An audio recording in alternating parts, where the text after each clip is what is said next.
最近有朋友经常问我，威朗普啊开空调后排不出风，到底是怎么回事？今天啊天气比较热，我开空调了，我给大家展示一下后排为什么不出风，怎么让它出风。昨天的温度10几度，今天的温度啊忽然间上到了33度，我还穿了一个带毛毛的卫衣，还穿着秋裤。这个后排不出风是怎么回事？怎么样能让后排的出风口出风？后排空调不出风大致分为2种情况。第一种情况是你的出风模式开启了，前挡风玻璃出风，还有脚下出风。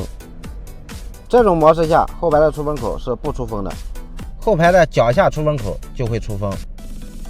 这种情况咱们只需要打开空调的面板，把这个吹脚或者吹窗户这种模式改为第一、第2个模式，改成第1个模式，给大家看一下，对人直吹的出风口出风了，后排的出风口也出风了。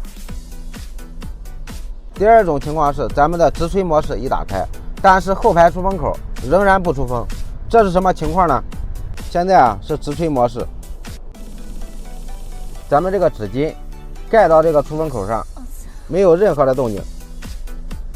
这种情况是这个滑片你关闭了，把它打到中间位置，或者说打到右边，这个格栅打开就出风了。来，我给大家打开看一下，打到中间，好，现在就出风了。现在这个纸啊就盖不上了。そうですね。这个问题你会了吗？别忘了点赞、评论、关注哦。